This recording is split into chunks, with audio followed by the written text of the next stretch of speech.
Side of goal! And what a goal!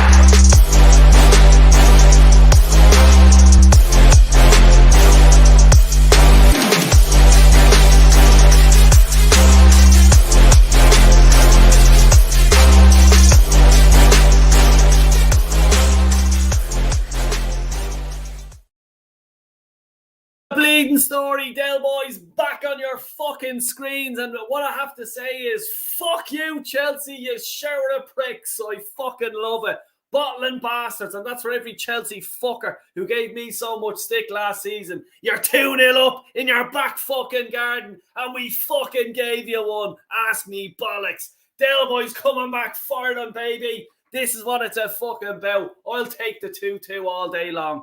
I was going fucking mental. When it was 2-0, I was going mad. I was there, fucking hell. Ben White, you look like a fucking carrot dipped in sour cream sauce, you fucking bollocks. Sorted Ivan on the ground and every sort of thing. It was an absolute joke. But at least we got back. Decky Rice, fair fucking play to you. And there was always a time in the season where people would be saying, Del Boy, you'll be singing it out for Declan Rice. And I'll tell you, I was singing it out today in me sitting room, giving it large. Well done. And I have to say, Trossard, what a finish by that guy. And I'm delighted for him as well. This guy should be starting for me week in, week out. Eddie, for me, when he came on, he looked like it looked like we were winning 5-0. To me, that's what I thought it was. He was just running around. He wasn't biting, chasing after the ball, chasing after the defenders, chasing after the keeper, putting pressure on him. He's just strolling around, smoking a spliff or something. Not good enough, mate. Not good enough. If we want to go and win this fucking league, not good enough, mate. Not good enough. Jesus is a backup to me. He's a backup. We're in badly need of a striker. Badly need of a striker. We need a 20-plus goals striker a season, or else forget about winning any sort of league. I'm just going to start shouting out a few people because I want to do not a quick one today, but quick enough because I'm sure you guys want to watch the rugby and every sort of thing. So I'm just going to give everyone a big shout out. Henry Bray is in the chat. Big up. And a big shout out as well to Sir Bobby Charlton. Rest in peace, brother. An absolute legend of the game, not just for Man United fans, but to the game. A World Cup winner with England as well. So my prayers and my thoughts go out to the family and friends of all that. And big up. What an absolute legend of the game. That's Craig in the house. Big up, Craig. As I said, I just want to fly through these, and I'm not trying to be rude or anything like that. I just want to say hello to everyone. Akers is in the house. 2 points dropped. Totally unacceptable. I'd say you're freaked, mate. I'd say you're freaked. Absolutely freaked, because Chelsea were absolutely fucking cruising. Lenny's in the house. Big up, brother. It seems like a minute's silence I seen you on here. Yeah, I know. Look, I'm back. I was just painting me hole with YouTube and all the political bullshit that's going on. But I just said to myself, do you know what, Del? I found myself not being myself towards, let's say, the last phase. And I was just there, fuck this, you know what I mean? I'm going to be myself. I'm calling dickheads out, and I don't give a fuck who I hurt along the way. If you have any complaints, please put them into the complaints department, and we'll absolutely couldn't give a fuck about them. That's the way I'm rocking and rolling. Across the pond, Moss is in the gaff. Whoa, Del Boy, that was fun. Won some good money. Bet and draw while down 2-0. Jesus, nice one, mate. I never actually fucking thought of that. And I bleeding should have, because I lost me bollocks today. I'm only messing. I lost 15 quid.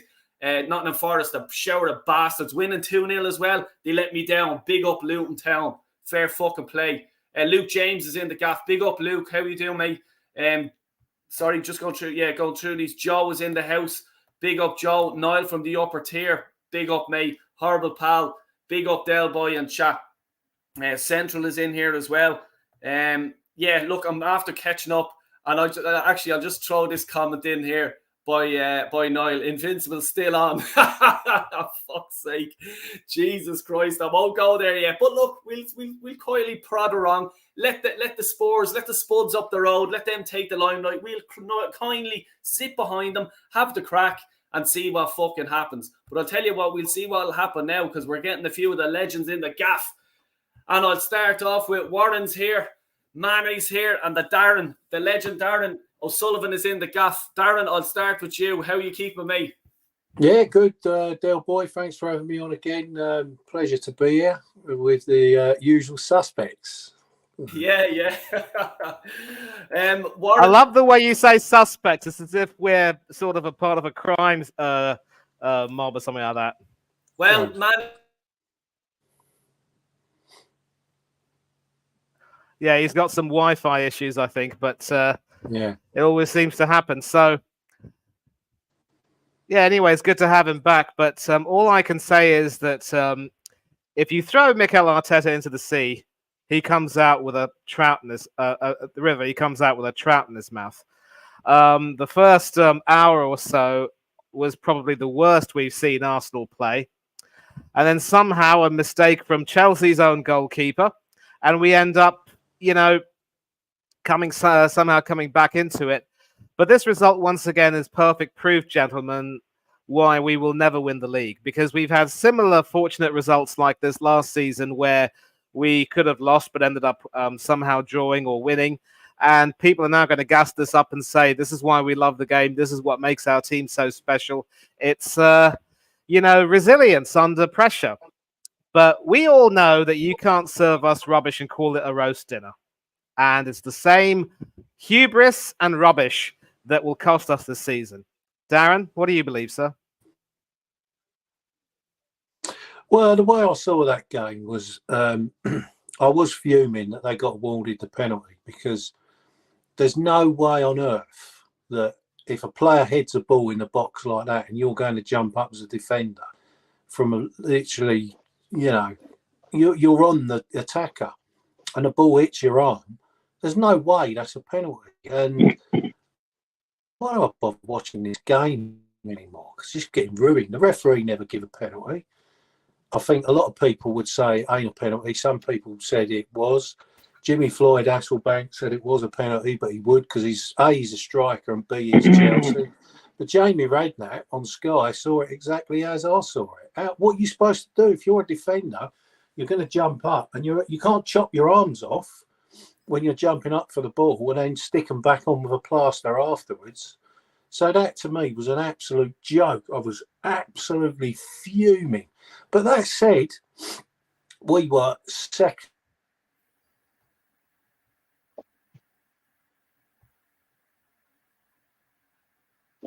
at all. We were not at the races. We weren't getting the ball. And so they go 1-0 up. And then we've got Mudryk, that everybody said come from the Farmers League and all this, right? He gets the ball out wide, looks up and chips Raya. Now, there is a conspiracy at the minute with people that want to get rid of Raya to wind it all up and get him out the team and all this, which I think is a little bit unfair. Yeah, shocker. But again, when I went to the City game, when I watched it on the replay afterwards on Sky like the other week, right, them defenders are putting him under pressure. Yeah, we had nothing in the midfield, and I am absolutely fuming at Jorginho. All during that game, he was slowing our momentum down, holding on to the ball for far too long in the midfield and stopping us going. Can I just stop you there? Because I wanted to sort of come to the Jorginho thing, and now you've hit off, and let's talk about it. Should he have started, on your opinion? No, because he's coming back to Chelsea? No. No, Partey's on the bench. Is it? If he's fit, he must start. He must start. I'm sorry. The bloke must start. Jorginho, I just feel like he's an agent, a Chelsea agent. He was slowing us down. He was terrible. He got subbed anyway. So then Arteta took far too long to put them. At 60 minutes, I'm sitting there going, now, let's have a change. Boof. Zinchenko got hooked at half time because he was useless. Yeah. Why does Arteta tell him to go and everywhere else, other than support poor old Martin, whoever's playing left wing, with overlapping, right? Martinelli, he's on his own. He's got two players around him all day long. No one's helping him. The only person that helped him today was Declan Rice in the first half, that got himself down the left. Well, that's not where Rice is meant to be. We then do these subs, get back into the game. Rice slots that one really well. That was a good goal. And then Trossard gets what he gets. But this should have been happening like after 60 minutes, not with 15 minutes left. You know, so we've lost. To me, this is 2 points dropped. Chelsea are in relegation areas. They're nothing special. They were, when you look at the old Chelsea teams that have been around for the last 15 years, 20 years, they're the worst Chelsea team that I've seen in 20 odd years. They're all inexperienced, up and coming players. The only person with any experience was Sterling, who's out on the right and got a free pass against Zinchenko for as long as he likes. So, yeah, I mean, we have got a point out of it, but I'd find Ben White a week's wages for his hairstyle, maybe drop him from the team as well, if I was Brian Clough mindset as a manager, because I think it's like, what are you doing? You know, we've just had a great result against Man City, and then you want to be centre of attention by peppering your hair with a load of coconut flavoured hairdo. You know, it's fucking shambles. Yeah. Thanks for that, Darren. I want to bring in the legend that is the FA Cup King, as I'm going to call him from now on. Warren Team Talk. What's the crack? Yeah, good, mate. How are you all? You all right? All good. Can you hear me? Yeah, we can hear you. All good. Loud and clear, Warren. Yeah. Loud and clear. Yeah, we can hear you. Yeah, no, I'm good. I was listening to that game on Arsenal.com, right? And in the first half, they were having a go at Arsenal, which I was shocked about because that Arsenal.com, they're not known for doing that. And they were complaining, but then come the second half break, they were complaining about the referee and blaming the pitch, saying that it was wet. Nothing And I was thinking, listen, come on. This is sort of thing, this is Ty zone. Do you know what I mean? This is the sort of nonsense that Ty would have come out with, blaming the pitch, saying it was wet and blaming the referee.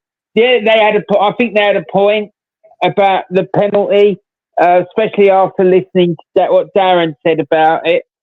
But, you know, it's the same. Like, they were complaining that the young fella who took out Jesus should have been booked. And do you know what I mean? But at the end of the day, the pitch is the pitch is the pitch. It's the same for both teams.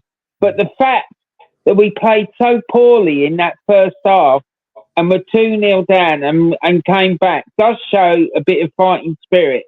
So that's good. That's a good plus point. But in my opinion, I don't think Arsenal have played well at all season. We played well in one game, and that was that game against that Dutch mob at the Emirates, right? The rest of we've been poor. And I've heard people say in the game that the game against Man City, we were poor and so was City. It was a bad game, right? But, you know, you can't play well every week, but it would be nice to play well now and again. But I don't know. I'm not convinced. I'm not. And I still think this fella is living on borrowed time. And I'm worried about during the week when we go to Seville, because I think we're going to get roasted again. You know, it's going to be a tricky game. They're a good side, that Seville. Can I counteract that, Warren, just to sort of, let's say, you know, the whole, you're winning games, you're not losing against your rivals. You know, we haven't lost against our rivals. We drew with Spurs, be it we should have won the game. We were 2-0 down today away in Stamford Bridge. You know, we didn't lose, and we've won all our other games. Mm-hmm. We're winning ugly, yeah. I know. The start of the season, for me, I don't know what the fuck Arteta was doing, acting the bollocks with the back line. You don't do that. You know, like Wenger, even when he came in 96, he just kept the back four the way it was. You don't mess with something that's not broken.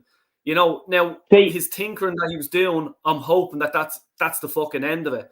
But Like, you know, we're still getting results. You know, Well, what do you mean? Yeah, we are. But what's worrying, concerning for me, are the performances, right? Because you're right, we are getting results. We got a draw home against Spurs. We should be winning that. We got a win against Man City, but the performance wasn't great. But we won, so that's fine. We got a draw away at Chelsea, but like Darren said, they're the worst Chelsea team in over 20 odd years. And last season they were struggling at the bottom end of the table. So, you know, it's a concern. It is, because when we start getting towards the business end of the season, because we've only had 8 games and 7 or 8 games or whatever it is, and for us not to be like putting teams to the sword that we should be is a concern, especially with the amount of money that this club has spent. But we got the point. So, you know, Chelsea are resurgent. So maybe it's a good result. I mean, before the game, I was predicting a 0-0 or 1-0 to Arsenal. So, you know, if you're not losing, you can't really grumble. You know? Yeah. But I am concerned about the performances, because it's not sustainable, not in the long term. And that's what I'm talking about. I'm not talking about, like, today, oh yeah, it was a performance and that's it. No, I'm looking at longer term, because I'm worried about that game on Wednesday against Seville, because I think if we play like that against them, we'll get turned over, because we saw what happened when we went to Lons. We played like that against them. They were saying on Arsenal.com that Chelsea were bullying us in the first half. They were very physical, very aggressive. They played a high tempo, and it sounded like they were trying to say that Arsenal couldn't cope with it. I don't think that's right, Warren. I don't think that's right, watching the game. No. Chelsea, they didn't even have to bully us. We didn't look interested. We did not look interested. I'm telling you, we were just strutting around like, oh, well, we're easily going to take 3 points from here today. This is easy work. And Chelsea were the first to every ball. They were, you know, it was just, I even put on my Facebook, Arteta's picked 11 Kai Havertz's today to play. That's what it was like. We had 11 lazy players. Every one of them was lazy. Yeah. And the ironic thing was that the original Kai Havertz was on the bench. Yeah. Yeah. But even, like, what you said there, Darren, is, and this is what I was saying earlier on at the start of the video, is like when Eddie came on, you know what I mean? When a substitute comes on, it's a high tempo game and you have to be straight, you have to hit the ground running. He hit the ground like he was on a spliff, just chilling out. I was there screaming at the telly, run after the fucking ball, you fucking shithead. Because he fucking wasn't. The tempo of the game wasn't. And it was just that fluky goal. Not fluky goal, but the Declan Rice shot. And fair fuck to him, he fucking hit it well. That was great goal.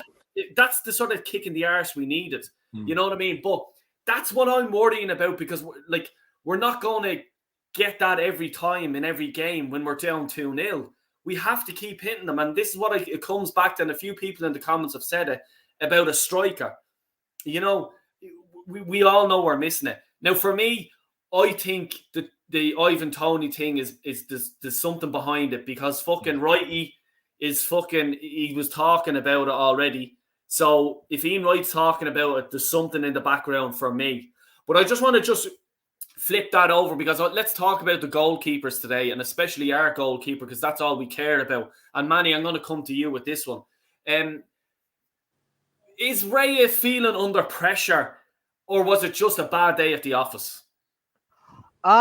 I would say definitely that against Manchester City, like Arteta, you'd throw him into the river and he came out with a trout in his mouth, because he was very lucky, of course, not to concede a goal with Alvarez rushing in on him and sort of intercepting it, only to see it go into the side netting. And he looked shaky, but recovered. And one thing for which I will give Raya some credit is that after conceding that poor goal, and also very nearly letting Cole Palmer in, only to recover with a good save to sort of tip it behind. Yes, it was a save he'd need to make, but I think that gave him a bit more confidence, and it's sort of he looked a little bit solid afterwards. But it just underlines the fact, Del, that in as much as we could give him credit for recovering, those are the sort of mistakes that you can't afford to make.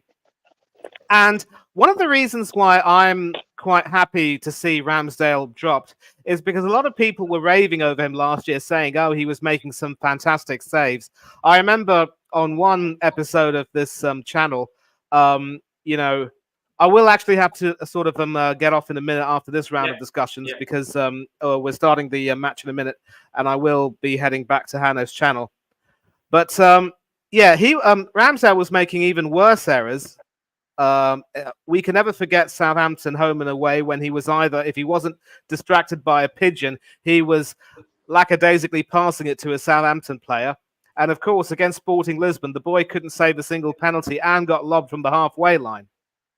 So all this talk about how he's a perfect world-class goalkeeper with an elite mindset, I said that was just a load of utter, as you would say, bollocks. And I was happy to see Raya come in, and he started well enough. He was starting to look a little bit shaky, but I think you've got to take that sort of criticism as a goalkeeper. But I think Darren has said it perfectly. Some of the criticism of him has been a little bit too harsh because a lot of the media, mind you, Del, have been very upset about what's happened to their darling blue-eyed boy Ramsdale, and especially with the press around him saying his England place could very well be affected by it. I mean, it's as if there is some sort of a witch hunt against him whenever Ramsdale made a mistake last season, people were trying to brush it off. It's ridiculous, really, and some of the treatment has been quite poor.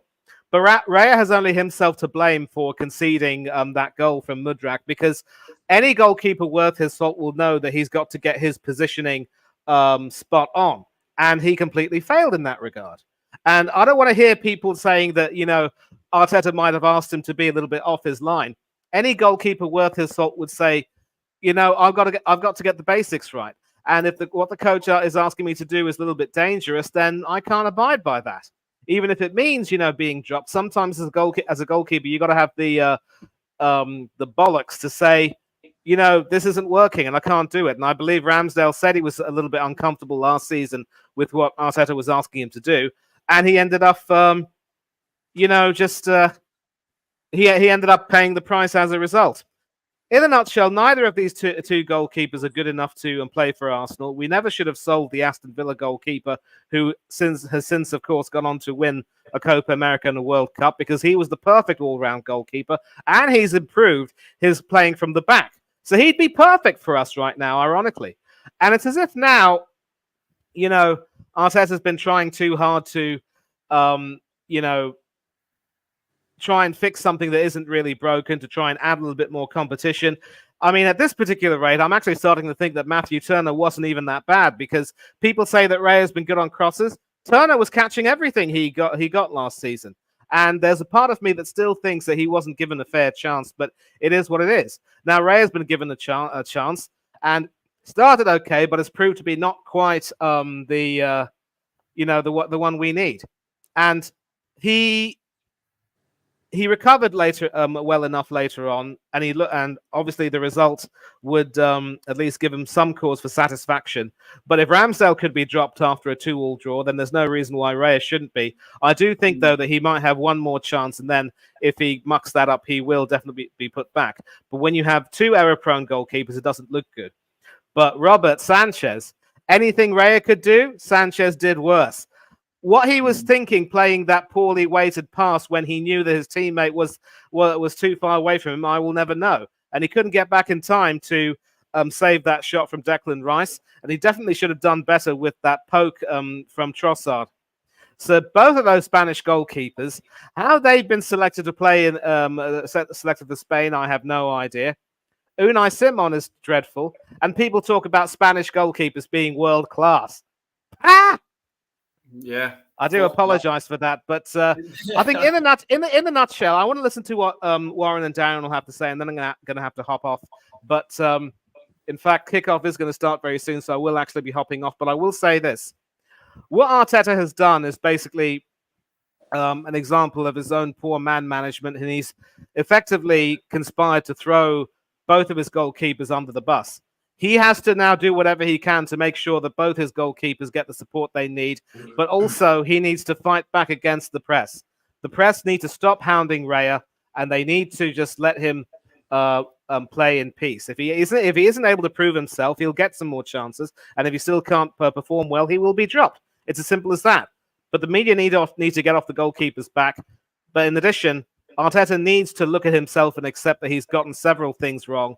And as Warren said, his mistakes and his tactics will not be sustainable in the long run. And don't get me started on Zinchenko. The definition of insanity is doing the same thing again and again and expecting a better result than last time. Our manager is even worse than the nuttiest professor. And on that note, Darren, just sort of talking about the keepers, like, should we drop Raya, or is it just going to just stick with him now? Like, you know, for the Champions League game, especially coming up the week, does he tamper, or does he just keep it still? And, you know, what do you reckon? My own personal opinion is there's no way Ramsdale's getting in this team, because as Uppertier put in the comments there, he wonders what Roy Keane's got to say about Ramsdale not even being on the bench, right? Yeah. Yeah. Okay. For the normal working class or even middle class worker that's into fatherhood, have a day off, great. When you're a footballer that's on 100k a week plus, you've got a special job. You're not a normal person. You've got to accept that your life is going to be turned upside down. You've got to accept at Christmas you ain't going out on the lash and filling your belly up with roast potatoes, stuffing, chicken, turkey, and all the rest of it. You've got to be an athlete. You've got to be disciplined. You've got to go away with a team in the hotel or fly wherever. Yeah. What the hell's he doing? Not turning up to this game today. You've got to make sacrifices if you want to be the league champions. And that him not being on the bench, I'm sort of, where's Ramsdale then? I'm seeing this name, Hein, on the bench, and I'm like, who's this? What's going on? So I don't think, if anyone thinks that Ramsdale's coming back to replace Raya anytime soon, Arteta's smiling before the game. Oh yes, he's been a dad and all this.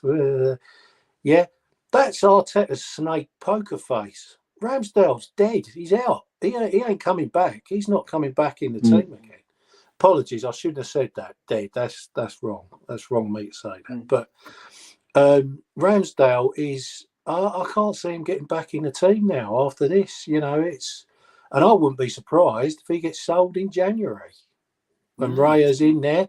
And the other thing I'd say about Raya is, there's a conspiracy from people like Gary Neville, who doesn't like it because Arsenal Football Club have got two quality keepers at the club competing. He'd love them two goalkeepers at Man United competing over David Ayer and that other idiot they've got in goal, right? He'd love it, but they ain't got it. And you hear Neville during the game whining out, oh, look, Raya looks nervous and all this. Oh, he's having a bad... Yeah, he passed that ball out, but that's because them players are putting him under too much pressure. Because during the game, we had nothing. I can't remember once where we were laying siege to Chelsea's penalty box with our midfielders, wingers. We never boxed them in once in that first half. And the reason for that is we've got lightweight Jorginho, who's an agent, pissing about in midfield, passing it back and then going sideways and then mispassing balls, holding on to the ball for too long. And that wrecked our chances of 3 points today. And there's the fans can see all this happening, but the manager can't. Are these players, the Chelsea pensioners, he's Edu and the ball going, whoa, you know, this is the player we think. We tried to get someone from Chelsea. They won't let us. But they're giving you Havertz. They're giving you Jorginho. We think you should have him. And are they then dropping that on Arteta? Because Arteta said, I don't know where I'm going to play Havertz. Is Havertz really Arteta's man? I don't know, because nobody I think in pre-season, if you had said to every Arsenal fan, who would you sign? I don't think one Arsenal supporter would have mentioned Kai Havertz's name. Not one. No. Not one. So I don't think that Ramsdale's going to be getting back in the team anytime soon. He's a decent enough goalkeeper, but my fear with him is he just wants to be the centre of the star of the show in the team all the time, and that's, we all saw what happened last season at home to Southampton. Yeah, like just off the top of that, my sort of thinking of it as well is you throw Raya straight into the Champions League squad now on, was it Tuesday or Wednesday? You just throw him in because let's say he did play the shit today. Let's be honest about it. But let him then just continue on and just go, no, mate, we know, as a manager, if I'm Arteta, I'm backing you. I believe in you. This is why I signed you on loan. Yeah, and I'll be telling them defenders, stop passing the ball to him when there's an attacker in front of him, because he's getting hospital passes every game. He's given an hospital pass every game. The keeper can do it maybe once or twice in the first half and get away with it. But when we're camped in our own 6-yard box and defenders are kicking the ball and then there's an attacker on him, get them defenders, if they don't know what to do, it's better they just kick the ball up the field. You know, just lump it up to the halfway line. See, this is the thing. Like, I manage a team, kids today, they were starting in the first half, we were playing around their box. And I got them in at half time. And I says, get the ball out of your box. You don't play around in your box, and it's simple as that. That's the number one rule as a footballer. If you're a midfielder, defender, you just get if there's no option available, just launch it, get it out. Jack Charlton in that 1990 World Cup for Ireland, I remember one of the things with his success, right? He told all his team, Sheedy and all these players at the back, is it Paul McGrath? I can't remember. You get I don't care what you do, but make sure you don't give the ball away in your own half. Even if you kick it up and it's a throw into them in their first sort of 20 yards, just long it up the pitch. It's the pressure off everyone, including the goalkeeper. You know what I mean? And it's straight away. Just please do, if you're new and stuff like that around, hit the subscribe button, hit an like as well. Please, really do appreciate it. And I wasn't expecting this many in, to be honest with you, after, because I've been on break and annual leave or whatever the fuck you want to call it, but I really do appreciate everyone for dropping in and everyone's comments and stuff like that. Henry, I just seen you wanted to pop on, but I'm telling you, I'm going to shoot off in about 5-10 minutes myself, but I will do something for the Champions League, call in and anyone can drop in. But Warren, I just want to dive out, Del Boy, if Henry wants to come in. Yeah, no, I'll tell you, because I'm only going to go for about another 5 or 10 minutes here, and I'm just going myself because I want to watch that match as well. And I just seen there that England are winning at the minute 3-0. But Warren, just back on that, what's your take on the goalkeeper situation? How do you feel? Go ahead, Yeah, Darren knows what I think, because I sent him a rather lengthy message on WhatsApp about it. I don't think everything is quite what it seems. I actually believe that Arteta rates Ramsdale, but he's using Raya to teach Arteta. He's using Raya to teach Ramsdale a lesson, insofar as that don't stop your messing about. Keep focused on the game. Don't worry about what the opposition fans are doing. Stop all the arsing about. Focus properly on the game and concentrate on what you're doing. He said, you're probably saying to him, you're a good goalkeeper, but you need to focus more on what you're doing. Stop trying to wind up opposition fans like we saw happen last season away at Leeds and at Spurs, and just focus on your game. And I just think that's why he never bought Raya, because he's using Raya to teach Ramsdale a lesson. Like, you keep that up and you'll be out of the team and I will replace you, because I can do it just like that, right? And that's what I think is going on. And because I do think Arteta rates him as a goalkeeper, but I don't think he likes all the shenanigans that comes with Ramsdale, because there is a lot of it. So I think that's why we only signed him on loan, because we could have bought him, but he didn't. He he brought him in on loan. And I think come the end of the loan period, he'll probably go back to Brentford. He could be, yeah. You think so? He could. Yeah. Like, You to could be be honest onto with you, something there, Warren. I have to say, that's a good point. You know, I think you could be on to something. Never signed him permanently. but Because we could have signed him permanently, but he didn't. So I just think he's using him to teach him a lesson, unless he's waiting for another goalkeeper that he does want to become available. But, like, see, the thing about that, Warren, is I think that the only reason why you didn't sign him is because he blew all his money for Declan Rice and whoever else, Kai Havertz and stuff like that. And they probably didn't have, it would have hit the financial fair play shite. You know what I mean? Maybe he might try to fully sign him in January, because it's a huge statement. Let's be honest about it. It's a huge statement to go and sign a keeper when he actually, Ramsdale did nothing wrong last season. You know, why would you do that? Do you know what I mean? To teach Ramsdale a lesson. Yeah, because I think he did it to say to Ramsdale, you need to stop this messing about. You're a good goalkeeper, but you need to stop winding up the opposition fans, and you need to concentrate on what you're doing. Because a number of times last season, Ramsdale's concentration during games went a bit skew with, and it cost us points. Because the problem is with a goalkeeper, it's not like other positions in the field. If you make a mistake as a goalkeeper, 9 times out of 10, it's going to end up in the back of the net. Right? So you need, more than any other position on the field, you need to be focused 100% all the time. And he wasn't. He was like getting involved in stuff that he shouldn't have been, and he wasn't concentrating properly. And I think this is what this is all about. He's like saying to him, look, if you don't knuckle down and focus, I will replace you. Yeah. That's what I think.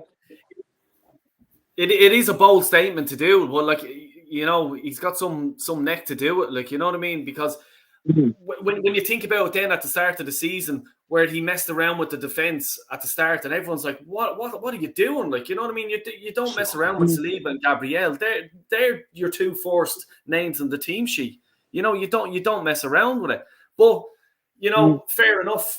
He did sort of see his ways and go, right, I made a mistake. Saliba, Gabriel have to be back in. They have to be playing together. You know, Darren, This is one of the biggest problems I've got with him, because I remember like a few years ago, people were saying about, well, do you think he'll win the title? And I said, the biggest problem I've got is that I can see him doing some madness and messing it up. And this is what happened at the start of the season. He was doing a madness with the defence. And it cost us points, because like everyone was thinking, well, what the hell's going on? Why are you doing that? We were playing a 3-4-3, and then players were being played out of position, or it was just absolute bonkers. Yeah, and he has got a tendency to do that, and that's the problem with him. He tries to be too clever and overcomplicate things. And you just need to keep it simple. But, like, I suppose, look, did he get it right against Man City? Darren, what do you think? Well, he did get it right against Man City. He sort of stifled the game out. And whether this is Arteta's tactics this season, he's not going to be exciting football like he did last season. Maybe he wants to grind results out. We've just dropped 6 points against Fulham, Tottenham and Chelsea, that are teams that really are not teams that are going to be threatening to win the league, are they? I know Tottenham are up there at the moment, but once they start hitting a few injuries round about January, March, then they'll come down with the Christmas decorations. They'll be finished. You know, they're not going to last the distance. Do you know, like, when does the league sort of settle down for you? Like, is it in 10, 15 games, or is it further down the line?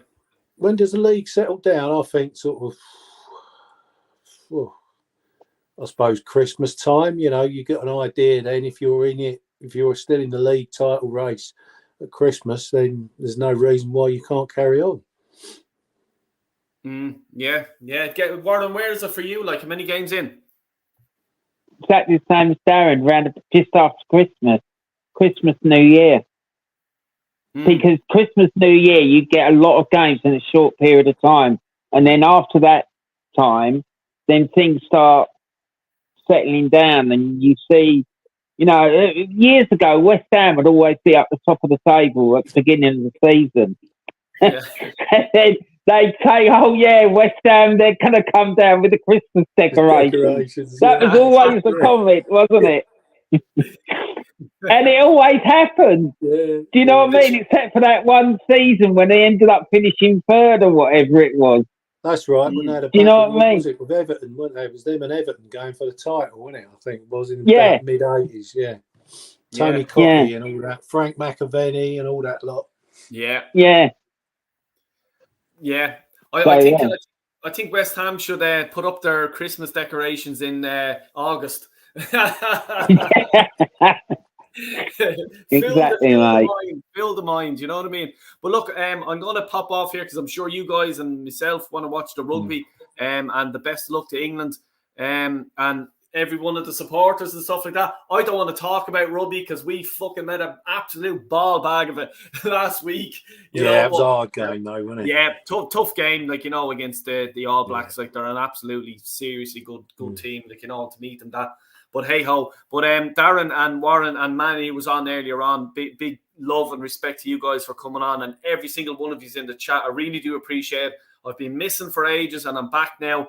I want to just thank everyone for the support because, to be honest with you, I just got a pain in my arse doing YouTube and I was just, I couldn't be bothered, But after coming on today, it's after giving me a bit of, like, there's love there for the Del Boy, I suppose. A small bit, a pinch of love, like, you know what I mean? And it makes you want to do videos and it makes you want to do live streams and stuff like that. So please, before you go, just hit the yellow like button on the way out.